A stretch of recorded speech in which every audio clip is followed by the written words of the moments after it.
So, welcome this evening to our chance to share work from Island Voices and spend some time together after putting in all the effort and the creativity to respond to this call out. So very generously, I received the commission from Orkney Islands Council to run this project. And I received that commission way before Christmas. I started to put together the resources for it. And my aim is to be as generous and democratic as possible with what I was seeking. It was from anybody and everybody, whether they considered themselves a writer or not. And I'm really delighted that amongst my contributions are those who are kind of island expats and also islands newbies. So we've got kind of a range of identities here, and we've got our youngest participants, I think were kind of 10, 11, 12.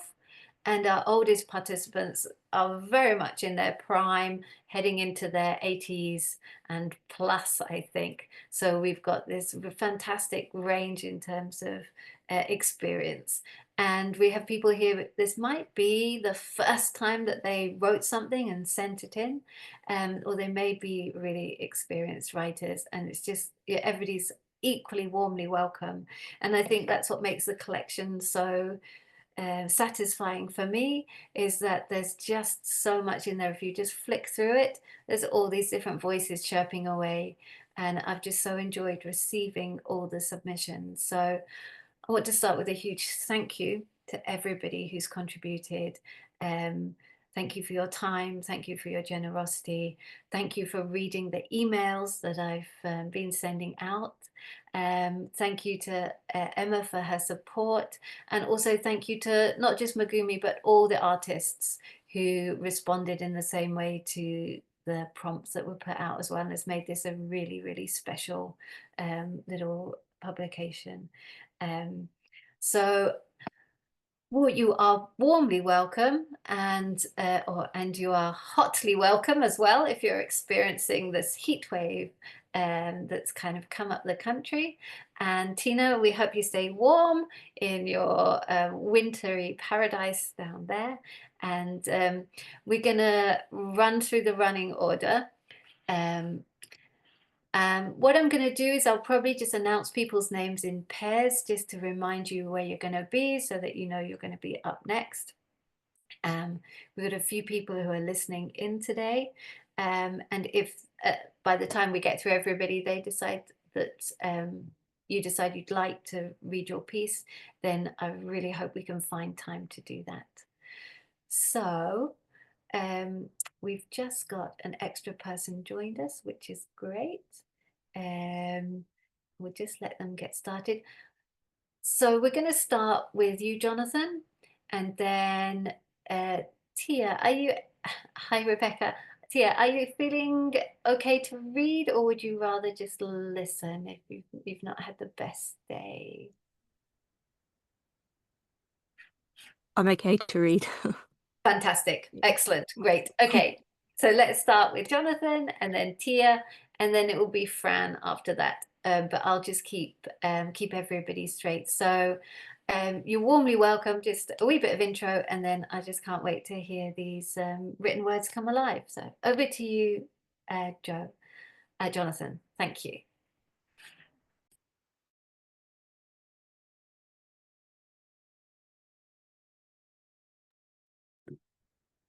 Thank you very much.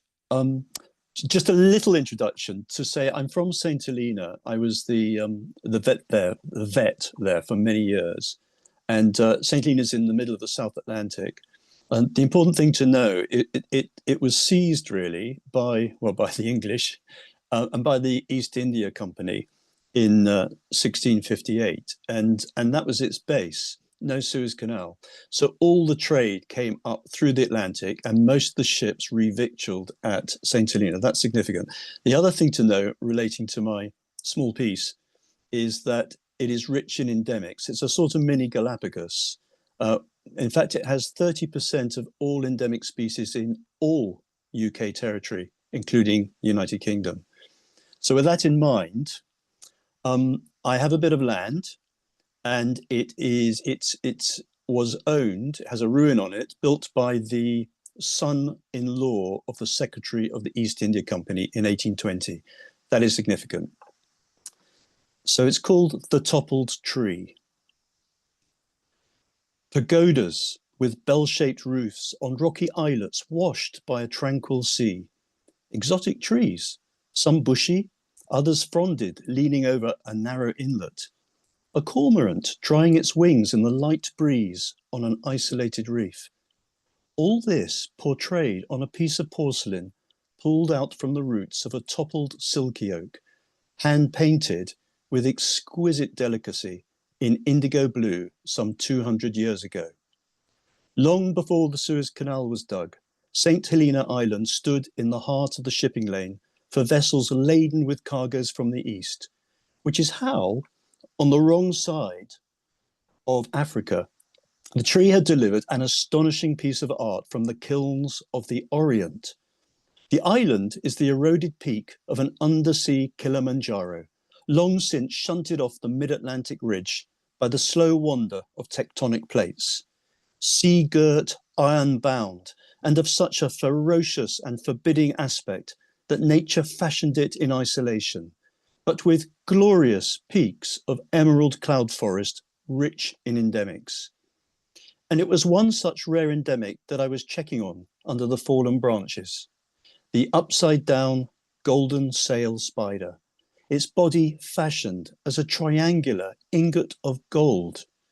I sit on the trunk in awe of two beauties, the inert, skilled work of a dead artisan and the active, skilled work of a living planet. Art and nature in synchrony. We must strive to save both for the sanity of humanity. Thank you very much. Thank you so much, Joe. That was just fantastic. It's so lovely to hear you read it. I loved that sense of exquisite delicacy that is both the human realm and also nature's realm. I felt like we were really, really charmed to be in both. And gosh, if learning history was always so beautiful, I think I'd learn a whole lot more. That was just great. Thank you so much. Brilliant. So let's move on to Tia and hear from you. Really looking forward to it. Thank you so much, Tia. Over to you. Hi, yeah, I'm Tia from the Isle of Wight. Firstly, as I said in the chat, I'm just sorry that I'm poorly, so if I sound a bit bunged up or croaky, I apologise for that. Typical timing. I just wanted to say as well, thank you so much for the opportunity to be involved in this, and thank you, Gabby, for all of the work you put into it. It's such a beautiful project, and I feel really proud to be a part of it. I've been writing on and off for years, but I really sort of lost my love for it in the last few years because I ended up putting so much pressure on myself to write that I lost that joy of it, and poetry has been the way I've found my way back to the love of it. So this was really lovely for me, and this is my first published work as well, so that feels amazing. And I can't believe I've got a book to actually read from. It feels very special. This is just a little poem about my love-hate relationship with what we call the island, which is very, very arrogant of us, really. But yes, I was born here, grew up here, and then moved away for a few years, but have ended up back here again. And I know wherever I end up going, it will always be home. So here's the poem. It's called The Sea Calls Home. Memory ebbs and flows like the tide. It heals and it hurts. It breaks and it binds. It leaves a mark so soon washed away, but never quite gone. The island remains. Tide chases time, each nowhere to go. They pass slowly here, together, alone. Depths and shallows, each breath and each wave, a rhythm rehearsed, song always the same. Those lost adrift are beckoned to find, those moments long past, in silence they sigh. With arms outstretched, waves cradle and crash, release and return to find your way back. Salt clings to souls and settles in bones. You may leave the land, but the sea calls home. Thank you so much, Tia. This brings right to the front of my mind how hearing somebody read a poem just brings it to life. Like the rhythm in your voice was just beautiful. It had that sense of the breath coming and going with the words in that lovely synchronicity. And although on the page the words are lovely, to actually hear you sound them was just a really gorgeous gift. That rhythm rehearsed, what a fantastic word pair, just gorgeous. Thank you so much. That was Thank just you. wow, where to go to from there. Thank you for contributing as well. Wonderful. Wow. Um, so just hearing these things out loud, I'm just really excited to hear more of them as well. So next we have Fran from the Isle of Wight. Um, Hello. to us, Also, lovely. Fantastic to have you with us on a windy but hot day, and I'll let you take it away. Thank you, Fran. hi. I'm predominantly a printmaker myself, so there was a definite link about words and printmaking. I'm sat in my studio now, which overlooks, it's at the top of my house and it overlooks the sea back up to the mainland. I grew up in the New Forest just over the way, looking across to the Isle of Wight. And I always used to say, why can't I swim to the Isle of Wight? And there would be 1,001 reasons that, particularly my father would tell me, all the reasons why I couldn't do it. And many years later, of course, I find myself living on the Isle of Wight, and I look back at the beach where I learnt to swim. And to complete the circle, I still love swimming. And last year, I did swim to the Isle of Wight. So, so there was a very poignant moment tying many years of thought and poignancy. And I wrote a very short poem about exactly that. The swimming to me means so much, and being on the island and being able to swim every day is wonderful. So the poem is To Swim.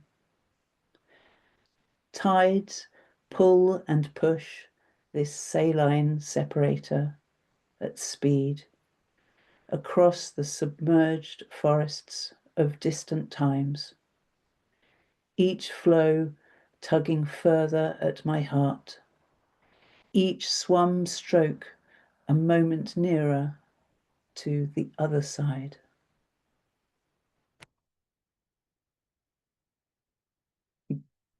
That's fantastic. Thank you. Thank you so much, Fran. I love that. Each swum stroke, it's like each breathed breath. There's a huge metaphor here for the process of writing as well. Like I've always wanted to do that, and then you do it, and it's just a sense of completion that it's Very just much so. fantastic. Yeah. Thank you. Thank you. Thank you for sharing that. Can I encourage anybody who would like to put in the chat an appreciation for the words that they're hearing as well? We've got all these little symbols that we can float up as we're listening. But please, if you really love a phrase or something really kind of moves you, let's warmly let each other know, because it was just so wonderful to hear.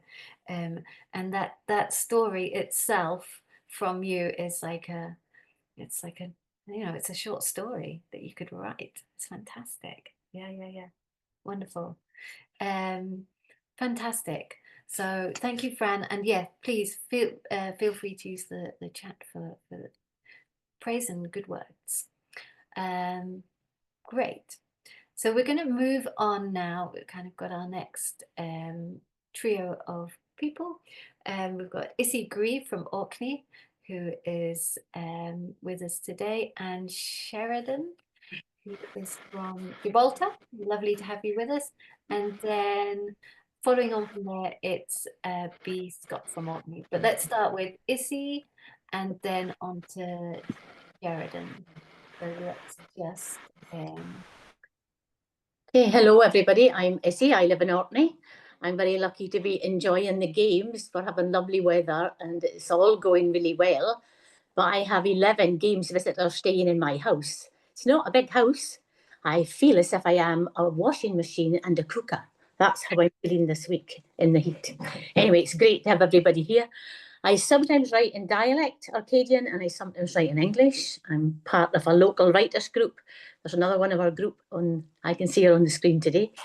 So it's a short piece of prose about what it feels like to be an islander. It's a bit of prose.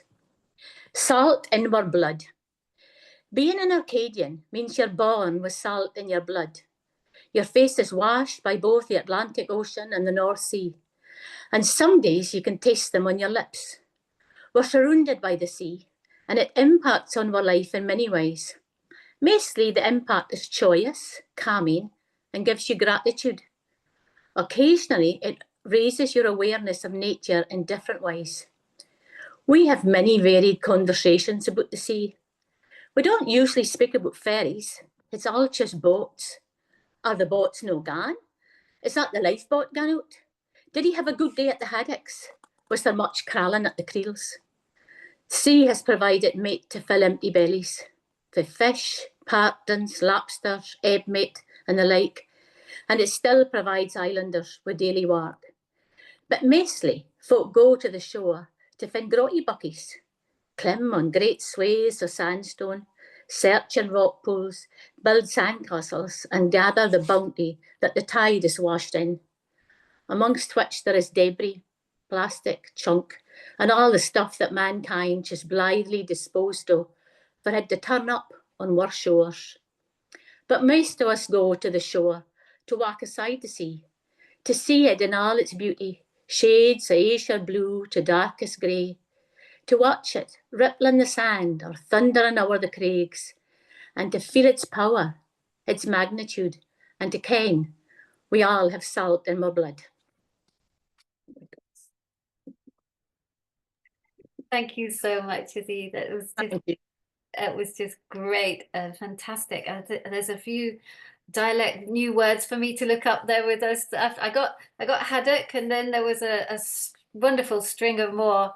I don't know if Nat got those, being from Shetland, but she might have known a few. But it was just gorgeous, and I love that idea that we go to the shore because we're curious what we're going to find. And sometimes it's flotsam and jetsam, and sometimes it's a shell, and sometimes it's a little bit of ourselves that's got lost on the water. So that was wonderful. Thank you so much. Yeah, really, really nice. Fantastic.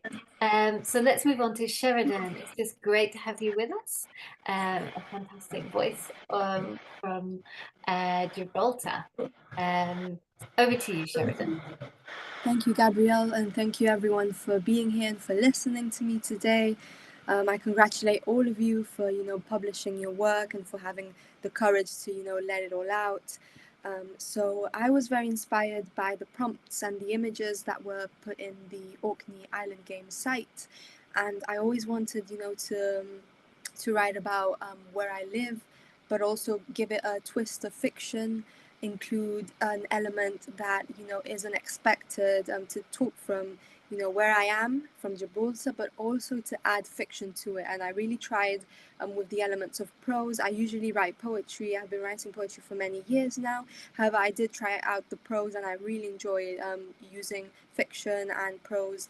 So that's what I did, and it's a great initiative. And I said, I'm gonna try it out. And it came out perfectly. So I'm very happy for that. And I present to you Herf. All I ever wanted was to be able to swim. All I ever wanted was to be able to swim. I wanted to swim because no one could ever have taught me to swim. It was only me and my mum taking footsteps along the coastline, dipping ourselves into the cold water, moving our legs and arms like baby frogs. There mustn't have been anyone else. There mustn't have been, because you could only hear the gushes of wind. It wasn't that my friends weren't interested, or that I lived on the other side of the earth, but that they were in absence. They were in absence from it all. There was silence then, walking summer's golden beds into the winter's dark, straying off into the water as it touches my thighs. It freezes my pulse as the dawn is arriving. The glaciers can only ever be seen from a distance. The naturality of every season was engulfed by air. It corroded the rocks. I bled from my knee down to my toe. My reflection was semi-permanent and mirror-like. The birds were little croaking staples above the sky. I had drowned in their noise, singing away. Skies are pouring, my tears are sowing beneath my skin. Unravel the silk, unpoison the milky clouds. Make me beneath a shed, wooden crafted you, write my name in lead. Hearth, all I ever wanted was to be able to swim.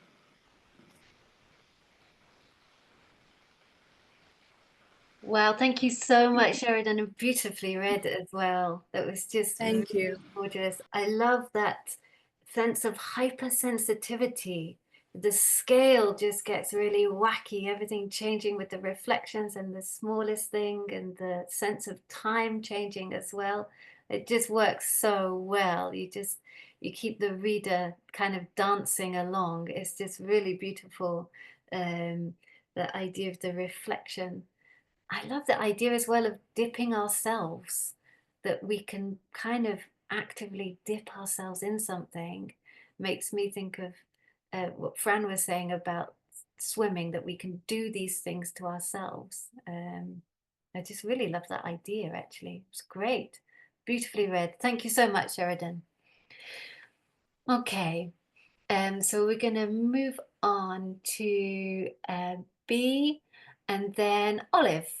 Thank you. It would be great to hear from you. So take it away, B. Hi there.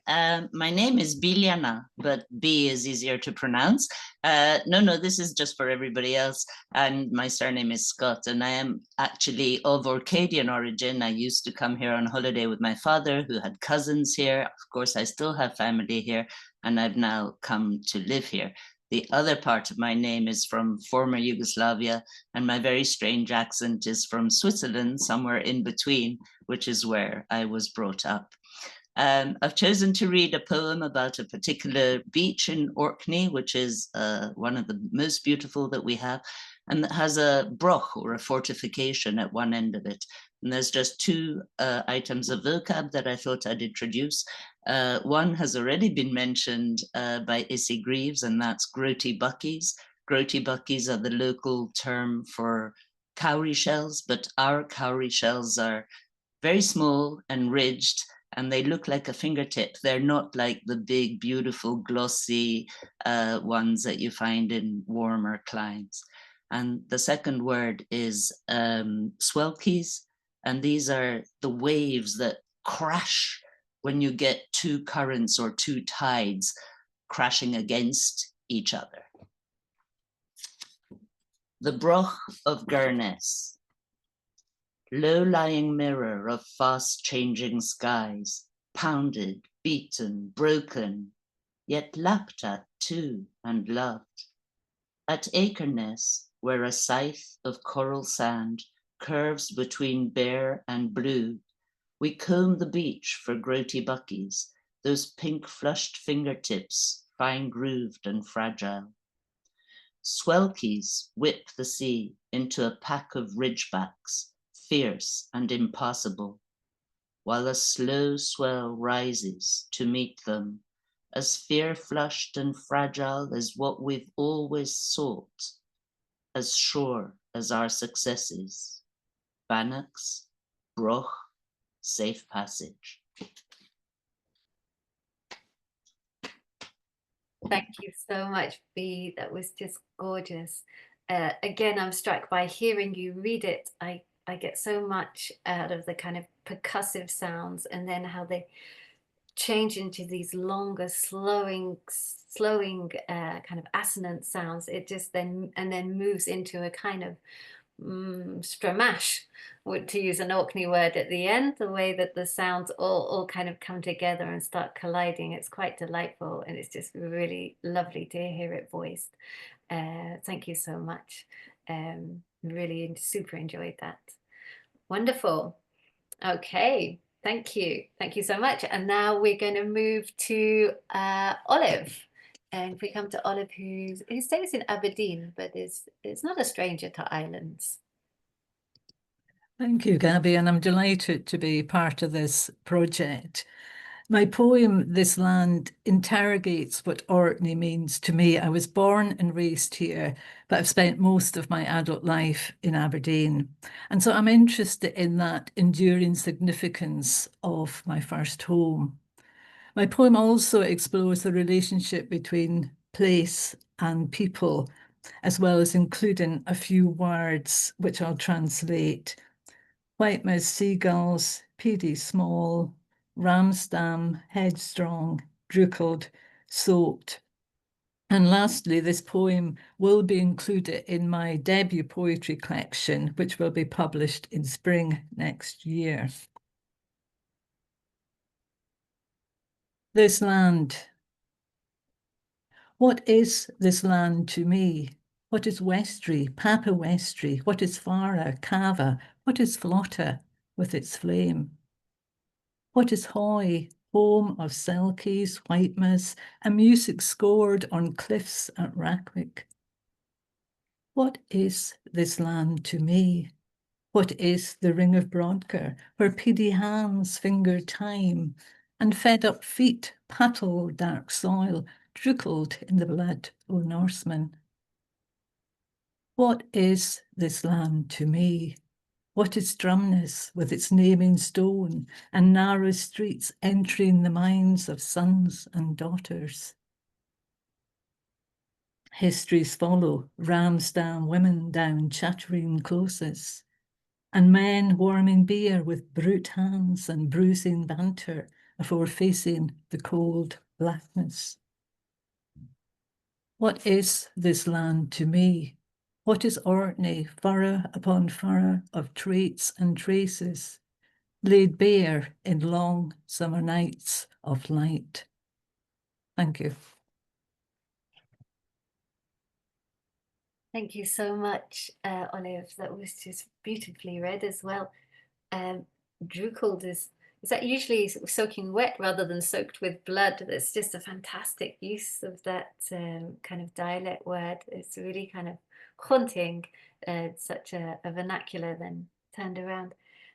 And that's just, I love that interrogative line. And it's very kind of honest, that it's just laid bare, the chattering and the bruising. It's not romantic. It's there's something in that that's really exposing. Thank you so much for reading it, and the way you read it as well. Just I could just hear it all in you. Those little double meanings in the words. Fantastic. Congratulations on your collection.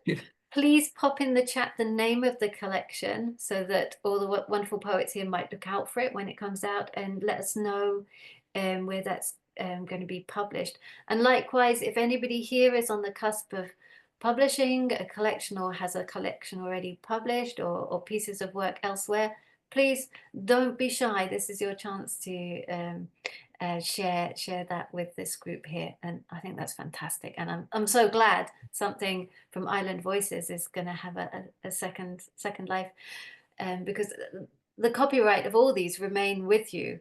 So please use these poems and take them elsewhere, that they can go and have their second lives. Fantastic. Thank you, Olive. Thank you for reading. Thank you. Wonderful. Okay, so from Olive, we move to Anushka and then Kate, who are going to read to us today. So I'd like to welcome Anushka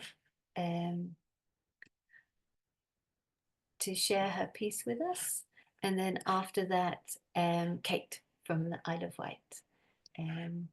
away you go. Anushka, are you ready? Yeah. So, a bit about me is that I'm 17 and I'm in my last year of school before uni. So, and my piece, The Heart of the Ocean, which you can probably tell, revolves around the ocean. And because the ocean's always been meant a lot to me, because it's always made me feel safe, and it's just been a giant part of my childhood. So I guess I'll just read it.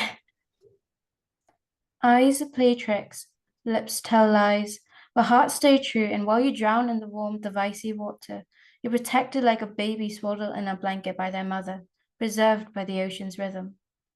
Waves mimic your beating heart, a conversation no one else hears or understands. You close your eyes, lips pressed shut, as you open your heart up to embrace your faith, your future, the very thing you have wished for all your life. You feel it consume you as it surges through your veins, making you heavier and lighter all the same. As the last of the oxygen in your lungs escapes as bubbles, fishing nets trap your legs, pulling you to seabed, tying you to colorful cutting coral. This doesn't scare you, though, now how could it? The sea had provided so much already. She taught you how to swim and breathe and survive the most dangerous of wrecks. All she asked for in return was trust, and that was the price you were prepared to pay, till the glowing moon stopped making ties by the white shores. Your gentle hands attempt to untangle the nets from coral. You know you have the ability to release yourself, but knowing and doing are like sailfish and marlins. You close your eyes again and feel the pulsing in your arteries. It was your storm to navigate now, a chance to prove yourself worthy of the pearls around your neck. For once, trust yourself.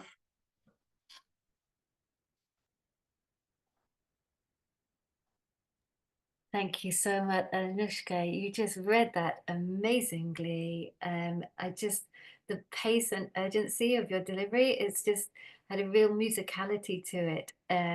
So you were just in that wonderful space between poetry and prose, because there was that rhythm really driving that forward. And the images just kind of one, another one, another one, another one, another one, another one. It just kind of cumulatively like popping bubbles. You read that just brilliantly, and it just brought the piece to life. I'm so glad that you came and read today. And that I love that last line as well. Thank you so much. Thank you for sending the submission in, and fantastic. Keep writing. Yeah, more like this. Wonderful. Thank you. We will now move on to Kate. Thank you, Anushka. Hello. I'm Kate from the Isle of Wight. I'm 50. I've lived on the island all my life. I was an 18-year-old journalist when I reported on the 1993 Island Games on the Isle of Wight. At the time, I was writing for On Your Marks, the official daily newsletter of the Island Games, and I had lots to write about, including a visit by Olympic swimmer Sharon Davis, a marriage proposal by one of the coaches, and the general chaos when the Princess Royal lost a piece of jewellery at one of the sports venues. I've been a journalist for more than 30 years. I've also had numerous poems and short stories published. I'm currently doing my Master of Arts degree in creative writing at Arts University Bournemouth. And this is my piece on the Island Voices website. The Wonders of Wight. The skirl of shells on the seashore serenades your arrival, and the cliffs reach forward to give you a hug. The Isle of Wight is a diamond in more ways than one. Nestling just off the southern edge of the UK, it is one of England's sunniest spots. Orchids abound on the chalk downland where popular Victorian poet laureate Alfred Lord Tennyson walked daily prior to visiting his pioneering photographer friend Julia Margaret Cameron. You can see the launch site for Black Knight, the English rocket, near the Needles on the westernmost tip of the Isle of Wight. In West Wight, you can discover where inventor Marconi undertook his pioneering work in 1898, which led to all radio and telecommunications as we know them today.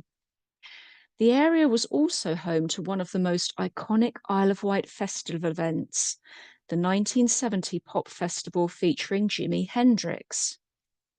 Or how about enjoying a visit to the elegant majesty of Queen Victoria's favourite residence, Osborne House in East Cowes? Although fit for royalty, the Isle of Wight is a UNESCO Biosphere Reserve, so it is a nature-packed haven of peace and tranquility too. Rare sights await visitors. It is one of the few places in the country where you might spot a shy red squirrel foraging for nuts, or bump into a beautiful Glanville fritillary butterfly, which is an endangered species.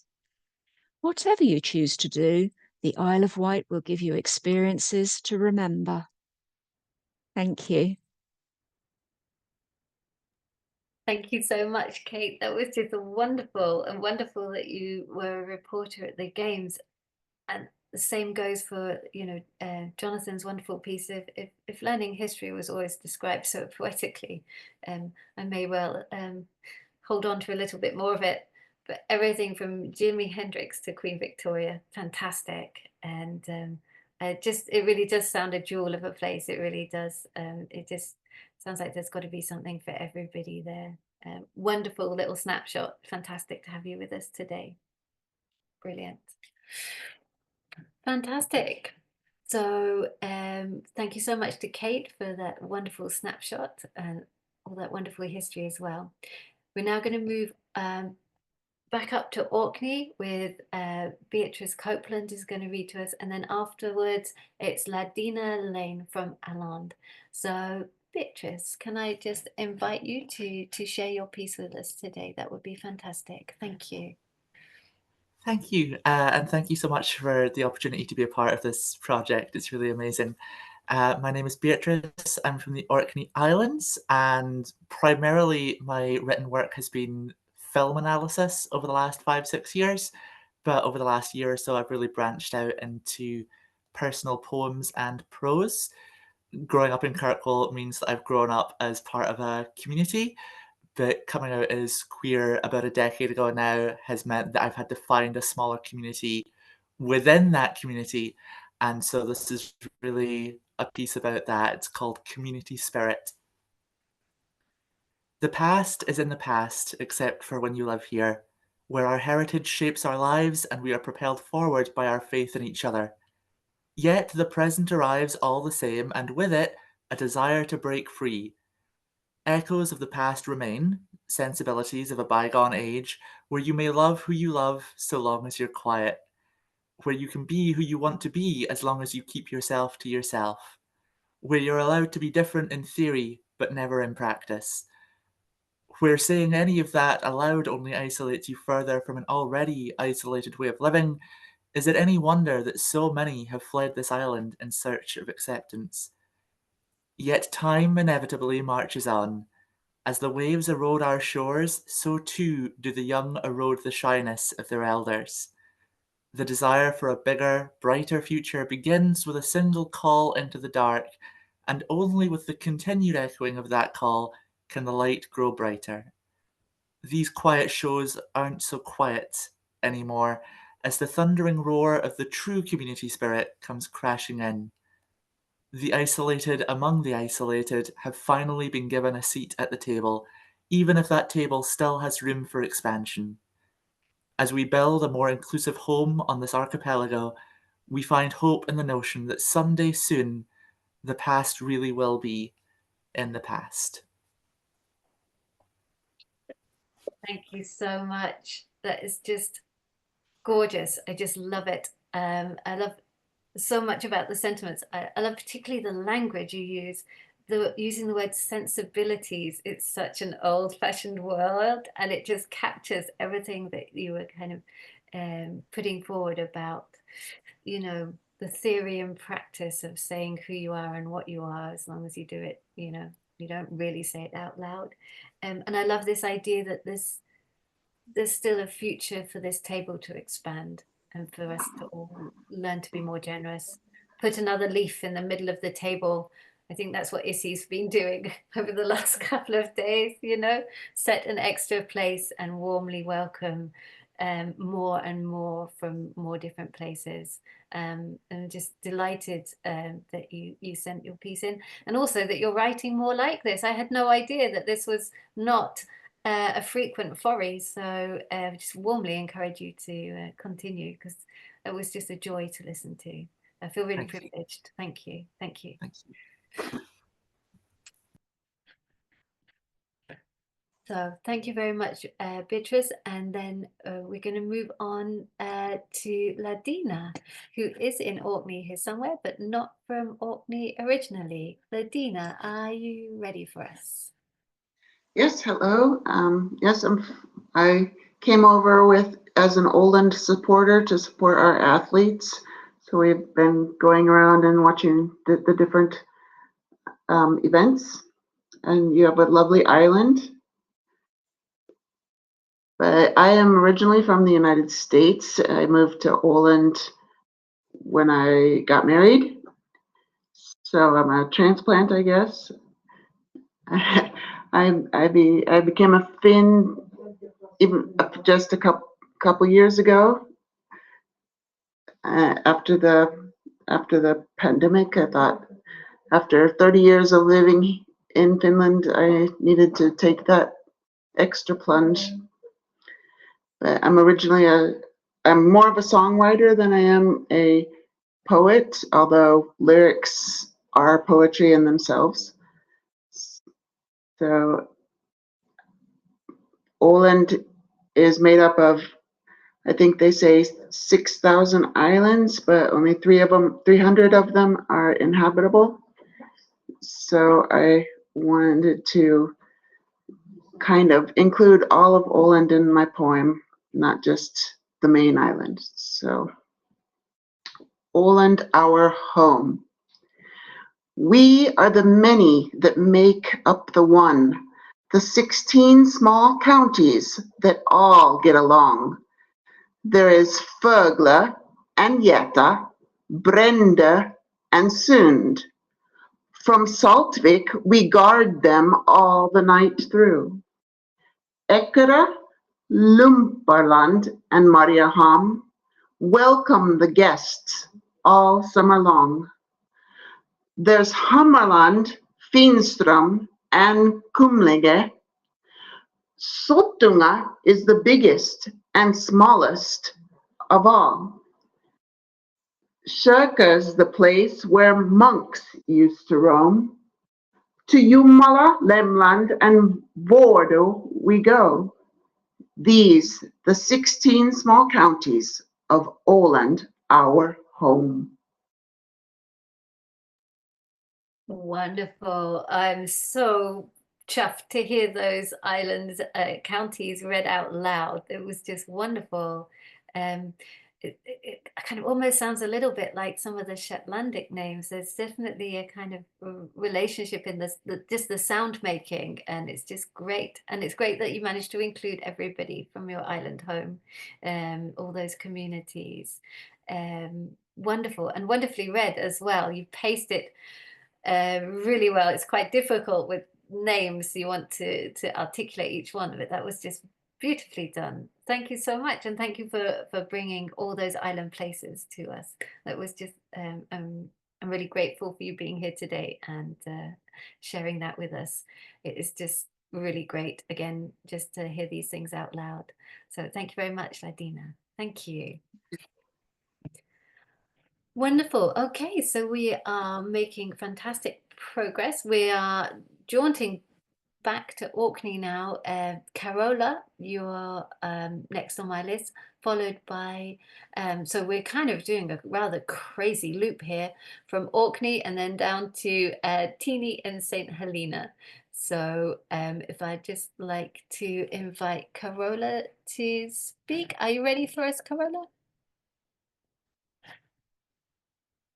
Hello, yes. Thank you, Gabby. And thank you to all the contributors for your wonderful contributions. It's been a delight to hear them. And also thanks to Gabby for all your hard work on the project and for everyone else who's been involved in making the lovely booklet.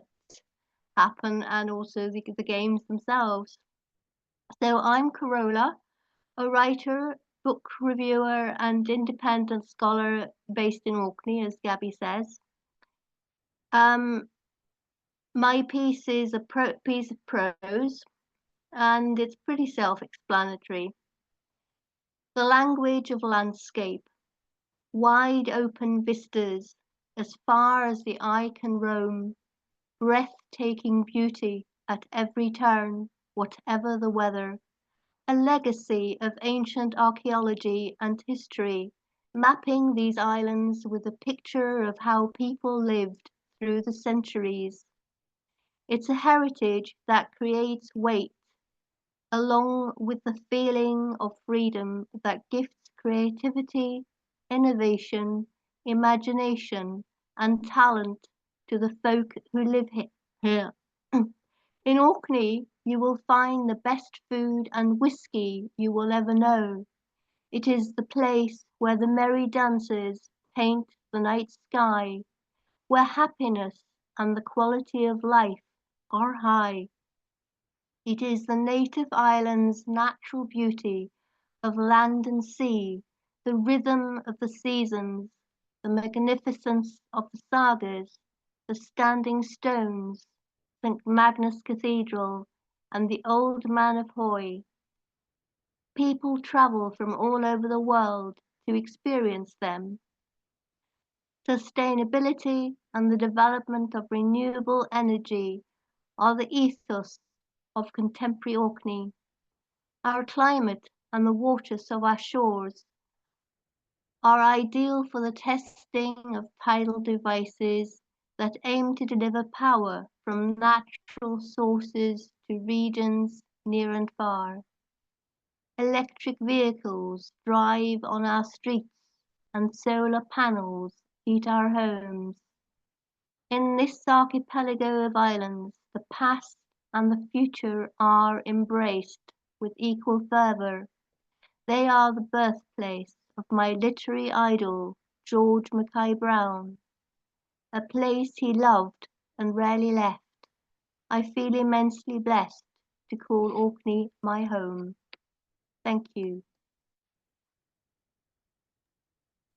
Thank you so much, Carola. That was just a fantastic, not just sweep of landscape, but sweep of time as well, from the earliest kind of stones to that modern technology. It's really nice to have the reference to the tidal, you know, such a big part of the landscape now as well. When you look out, you can see the turbines and you see the tidal machines. There is that lovely contrast between the weight of heritage and that kind of vision of the future. It's really just all wrapped up there so neatly. Thank you so much. I think that helps bring us bang up to date in our week collection there. I thought it was great. Fantastic. So, all right, heading south at a rate of knots now. Teeny, are you ready for us? I'm just so excited to hear from you. I think so. Yeah, I'm Teeny, but well, I'm really Tina, but I'm known as Teeny on the island. Nobody here knows that I'm Tina, so I've got a bit of you know, personality thing going on with everybody here. So I'm originally from the UK, but I've been here 14 years now, and I've been involved in the Island Games creative writing for the second time this time, because we did Guernsey a couple of years ago. So as part of my job here from Creative Arts, I run workshops and encourage local people to write. So hopefully, you know, we've had a few people who've got involved this time, although they're not here this evening. So my piece is about the different ways that perhaps animals or people from different times might have perceived this remote rock, as we call it, the rock island, from their own vantage points, really. Okay, so perspectives. If I was a tropic bird, I would know about the calls of my kin as I launch from my rocky perch unfolding angelic wings and soaring over the cliffs above Munden's Point on a cushion of salty updraft. My eyes scanning across the sparkling expanse of endless ocean to catch a glint of silver baitfish before I dive vertically with red-beaked intent and aerobatic freedom. If I was Napoleon, stripped of my imperial status and incarcerated in mind, body, and spirit on this lonely rock, like being cast adrift and left to gradually fade away, standing in deep contemplation, looking past the beauty of the surging waves from the distant silver horizon, longing for glory in battle, Parisian comforts, splendidly astride my tall grey horse in mass adoration and impossible rescue. If I was that young woman, black hair gleaming in the tropical sunshine as I scurry to catch the community work bus, and whose friends have left on planes and yachts to find their fortunes in the big wide world, I might imagine my own future elsewhere, experiencing life on the other side of the ocean, full of endless possibilities. If I was that old man who sits in silent contemplation, staring at the beige walls, hearing the clink of crockery and chatter as the nursing home tea round begins, I might long to be back on that volcanic homeland where my memories are as sharply clear as those of my boyhood, running barefoot through the streets of Jamestown, sliding sideways down Jacob's ladder, stomach growling in anticipation of Nana's guava stew. Wonderful. Thank you so much, Jeannie. That was a fantastic perspective. Carola had the whole sweep of an island's history. You seem to have the human history, you know, that kind of ages of the human as they go through that longing to be away, and then that kind of poignancy of looking back on the childhood moments. It really does have like that little poignant kind of turn at the end. It's really lovely. And I have to say that phrase, red-beaked intent, is gorgeous. Gorgeous. I wish I could have a phrase like that, but that is just the sound of it and the meaning of it are just perfectly matched. I'd steal that one any Yeah, you're welcome. It'd be a great title for a poetry collection or something, Red-Beaked Intent. It's just like, oh, I got to look inside that book. I just thought it was just fantastic. So thank you so much. Thank you very much. And thank you for all your work with the community and bringing their writing to us. Really rich contribution. That the piece Island Girl is really evocative as well, that one of your contributors gave to us, and I hope people will enjoy reading that from the collection as well. It was just really it's a shame that she couldn't read it this evening, but the Saints, as they're known here, they're not very confident, a lot of them, in doing something like this, so I wasn't surprised really that they didn't not joining us. Well, it's absolutely wonderful treasure to have the words there. So please pass on my warmest thanks. Thank you. Yeah, will do. Okay, thank you so much, Tini. So we're moving on to, I think, our last pairing. We've got Nat. So we zoom back up north, slingshot past Orkney and land in Shetland with Nat Hall. And then I have Cassie Jones next on my list, but I don't believe she's with us tonight unless you're here by another name, Cassie. You need to make yourself known. I don't think so.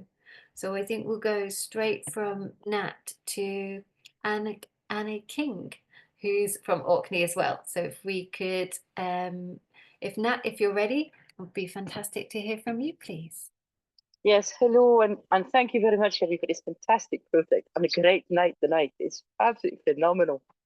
It's brilliant. I'm enjoying everybody's works as well. My name is Nat. I'm a poet anchored at 60 knots between a sea and an ocean. Born not in Shetland, actually. Somebody said on the wrong side of the channel. And hence expressing myself in English in Shetland, but also in French. got 2 or 3 books published around between Canada and Norway. And today I'm going to read this beautiful pretty poem which I'm written in Shetland because the muse demanded it first before I translated it in English. It's called Maps, all it's all, and the first part is called The Shetland One. I'm never lost my sense of north by north, where I once stood at the lighthouse that would beam him in the winter, waar ieder fog ertint himself in the rust, me beacon a light in a gale, when the old foghorn didn't warn. 20 years on, I'm still learning the names of jewels, sea cave and pain. The taste of the heather berries in a simmer, for each grid, for each square. Dratses drinking, for Philskid burns. The meaning of the blue for the pitch. Me heart rooted in the heather.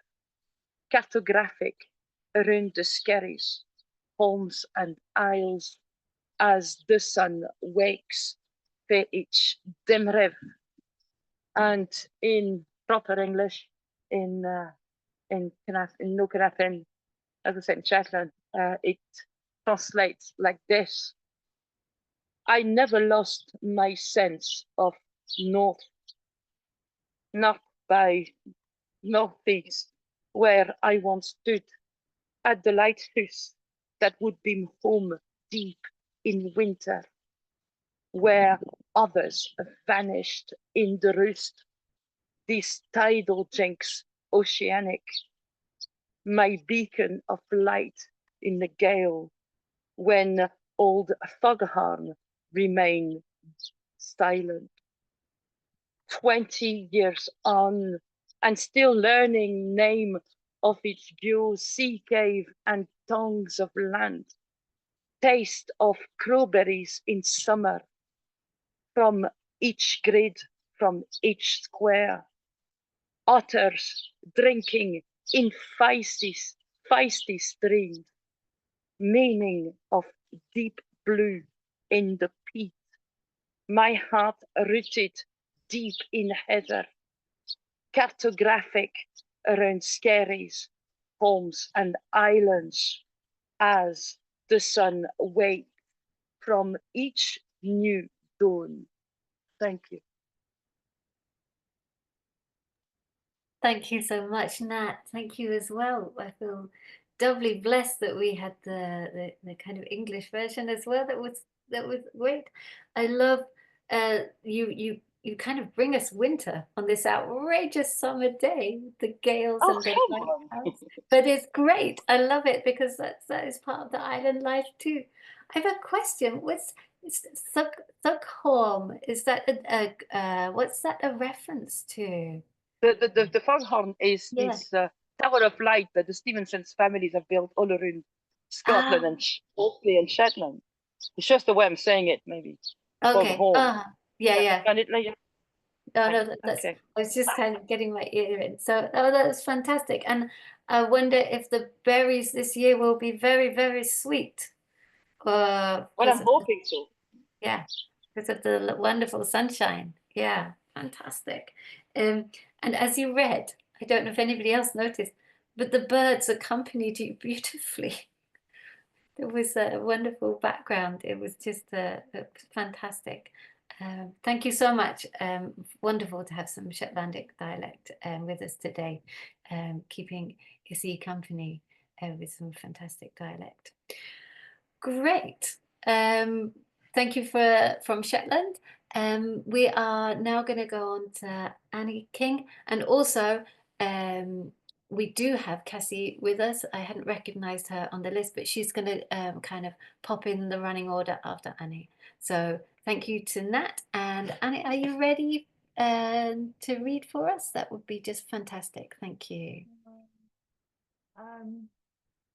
Okay. I live in Orkney, but I'm not from here. My name is Anya. I'm Irish. which is why my name is completely impossible for everyone to pronounce. I did used to live in Brighton, so it's really nice looking at all the Isle of Wight people on here tonight, because where I lived in Brighton for a long time, my window looked out over the sea, and we had endless arguments about whether or not you could actually see the Isle of Wight from Brighton. You could, totally, and we did often. So it's a lovely memory. I'm a playwright, not a poet, but this is a poem, and it's about a graveyard just around the corner from where I live here in Stromness. It's called Waking at Warburth, and it's the bit I wrote for the games. I was thinking about the contrast between people being completely alive and involved in sport and people who are in the graveyard. Get up out of your comfortable graves. Kick off the quiet quilt of kirkyard clay. Up and shake the sleep salt from your sockets. Rise up and rattle your red bones. Unwind your shrouds for ribbons cross country, track and field. The pistol is poised skyward. The hare has leapt the trap. Javelins lance gold from sky to silver sea, and the rising tide is roaring like a crowd.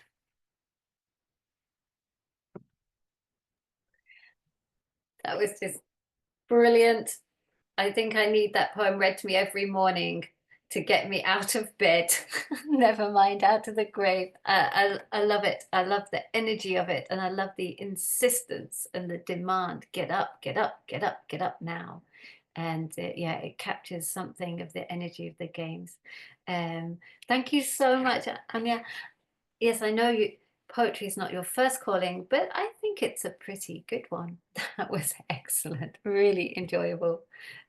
Thank you so much for joining us as well and contributing as well. So we've got quite a few people who've chosen to write outside their usual space, and that's just wonderful. It adds a wonderful kind of texture and richness to this collection. Fantastic. So we are kind of running now towards the end of our order, and we do have Cassie with us. So she has a writing name and then an actual name, which is where the confusion came from. So if I'd like to invite you to read now. Are you ready? Yeah, I'm Cassie? ready. I'm ready. Okay, wonderful. Thank you. Sorry about that. You must have thought, no, Okay. That's okay. I was waving. Right. So, for those of you that may recognize me, and I know there's one or two who might, I use Cassie Jones as my writing name because it differentiates from my other job, which is as a teacher of elocution, speech, drama, and acting coach. And I also dabble in teaching creative writing to some of my students. It helps them express themselves. From a writing point of view, rather than a performer's point of view, well, both actually, I've done quite a bit of spoken word, both on the island and abroad. But COVID changed a lot of things for so many of us. And I went back to creative writing again and moved into slightly different forms of poetry, which I will get to. But first of all, I am going to be reading a couple of poems on behalf of some students of mine, which aren't able to be here. The first one was written by Emma. And Emma was 13 when she wrote this. I believe she's had a birthday in the last few days. I haven't seen her. And Emma's poem is included in the anthology. She was the first of the three of us to be included. And her poem is called Who Am I? Soaring so high, I touch the sky, then looking for a passer-by, I swoop to steal some chips. Big and fat, I don't like cats. I stomp across your roof, my webbed feet echoing like horses' hooves. Floating on water, flocking together, stalking the pavement, scavenging dustbins to search for a tidbit or treat amidst discarded leftovers. Annoyingly squawking with not a care in the world. Far and wide, in city or seaside, noisy and proud for all to see. A seagull, that's me. Right. So that was Emma. My next piece here is written by Rachel. Now, Rachel's 18 and has just left school. She's just completed her A-levels and is waiting for her results. Rachel is one of the sailing sisters. If you go onto Instagram, you'll be able to follow her. I believe she's about to start sailing around the world with her sister, who has cerebral palsy, and their yacht is powered by Sip and Puff, I think. Or Natasha's yacht, when she sailed around the UK, was Sip and Puff, but whether they're using that this time, I don't know. But they're definitely embarking on around the world adventure. And this is Rachel's poem, and it's called Island Child. Bubbling up from a land I cannot see, the clouds cast shadows on ground and sea. Across the noble down I roam, as gold boils down to its earthy tones. The pinnacles pale, pure and proud, are pointing westwards, guiding loud. Behind me stands the island that I fondly call my home. Her elements have shaped me, and from her shores I've grown. From forests hearty and oceans wild, I belong to this land, the island's child. Yep. And that's Rachel's. Now, my final piece is positive, not quite so positive. So I grew up on the island, Isle of Wight, if I didn't mention that one. But I left when I was in my early 20s and pursued careers and had a sense of adventure, but returned to the island when I became a mum, and did at times feel quite isolated, having lived in central London for 12, nearly 15 years.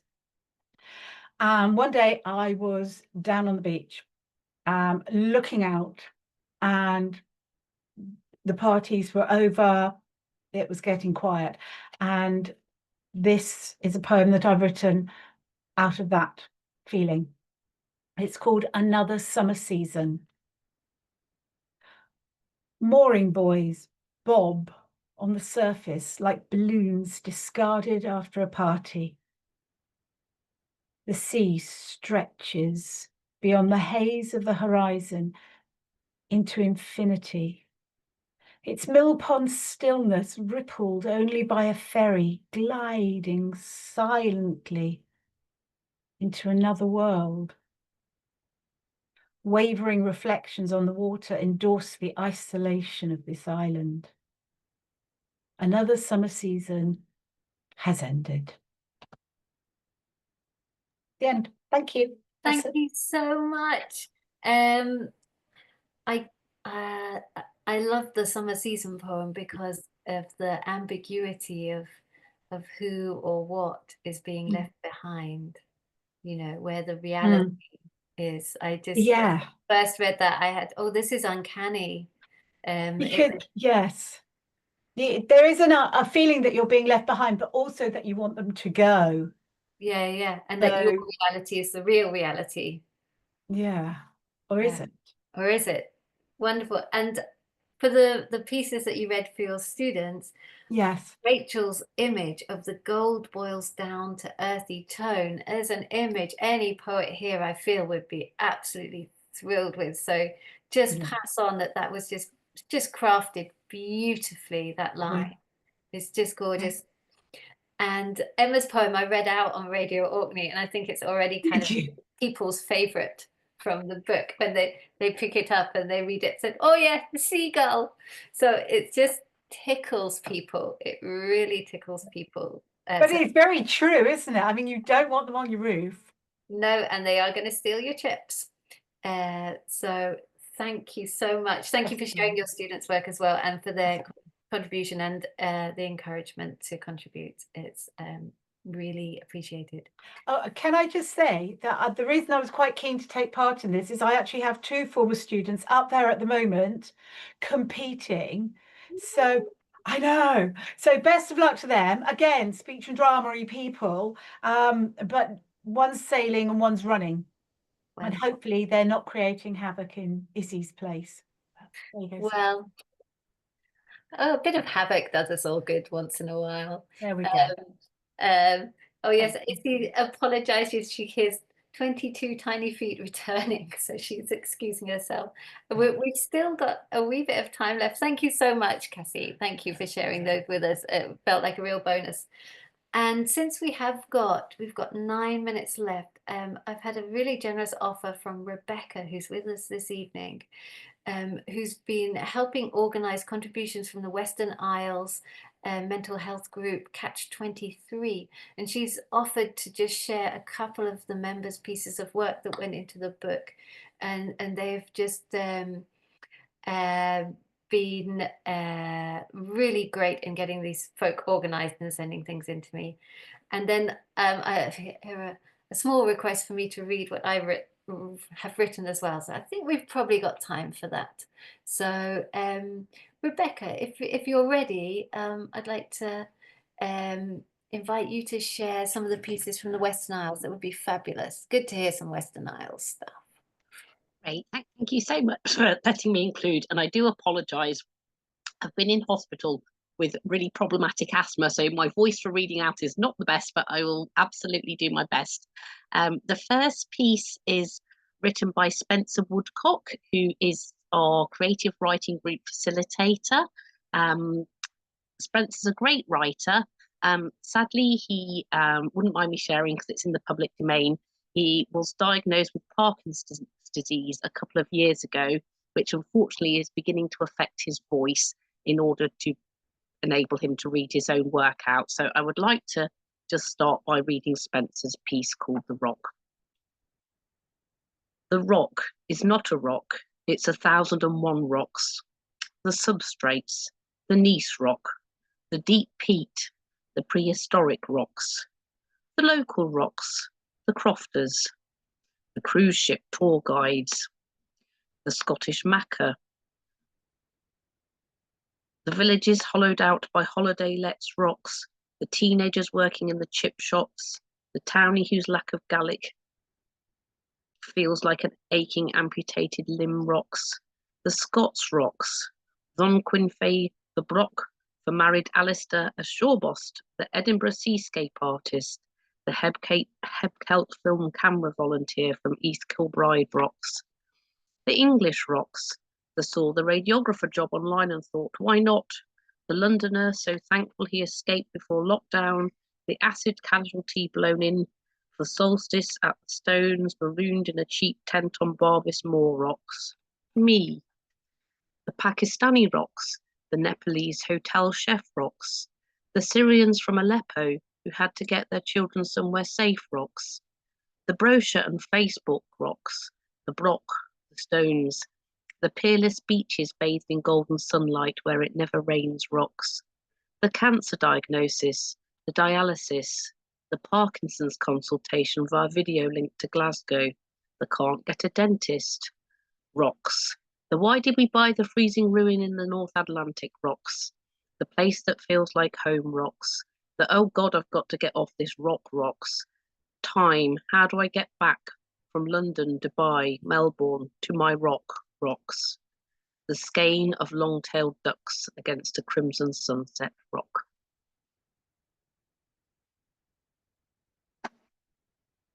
Thank you.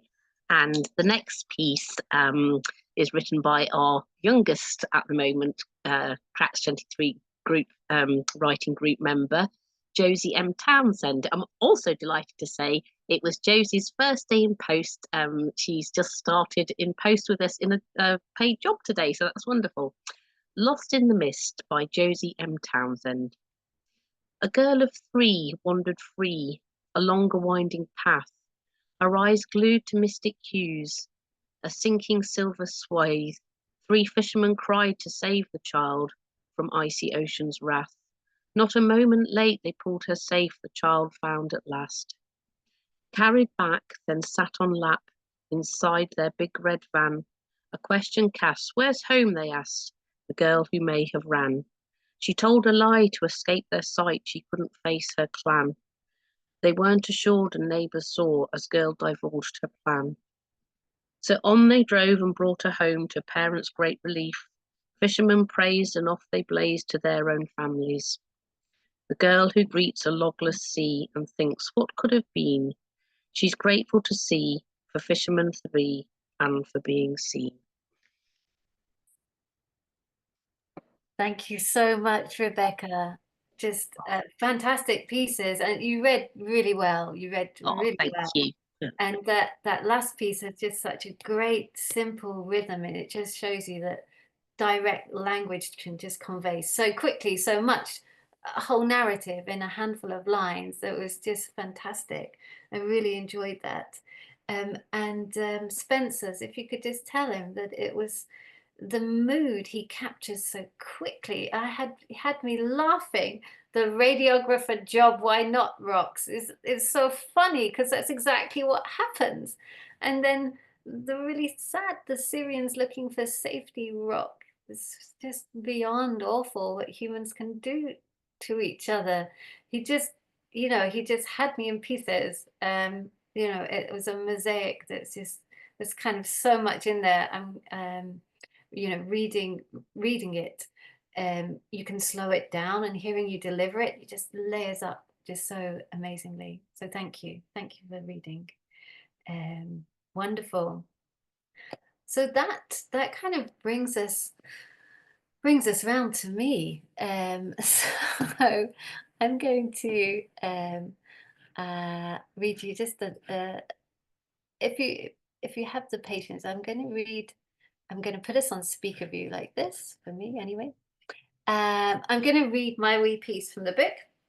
And then I wrote something this morning, a very short poem, which I'm going to share with you as well, just to see us all the way home. But thank you so much for being here this evening. I've absolutely enjoyed every word. So my piece in the book is called On a May Morning. You have to take a bit of a run up at it.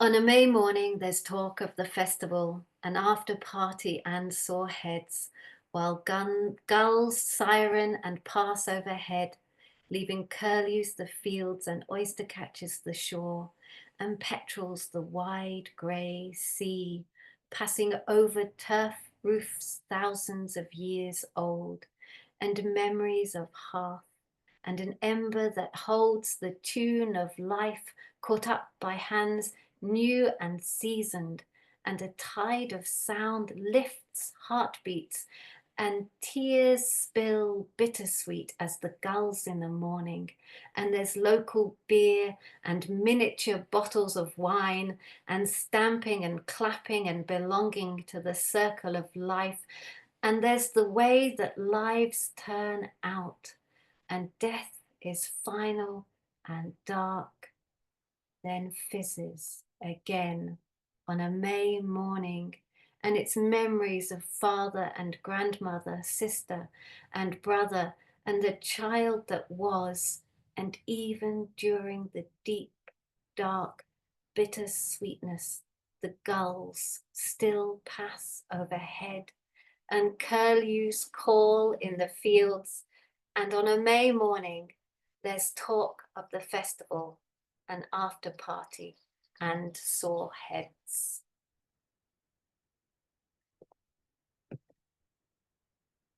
So, I nearly made it in a one, just a one fumble. So I wrote this morning, and I put it around at the games in the craft tent, and I've given it to a few folk as Orkney got a gold in the 100 meters, and I set to thinking a little bit about gold. So this poem is called Gold. I'll probably pop it on the social media later. Gold. Gold is the sun, a light circled island. Gold is the moment, the high cliff top edge. Gold is the guide that opens fresh paths. Gold is the time everything is laid down. Gold is the memory a heart's candle burns. Gold is the grace to be thankful. Thank you. Thank you so much. So I would invite you all to put your microphones on, and let's give ourselves a great round of applause. Thank you so much, everybody, for your contributions this evening. It's just been wonderful. Everybody who's listening, what a richness we've had with us this evening. And I'm so just delighted to see near and far all the fantastic people that have helped bring this collection to life. And please share it with the people you know and be absolutely proud of its completion. So thank you so much. I'm just going to stop recording now because we've got that tiny bit of housekeeping. Stop.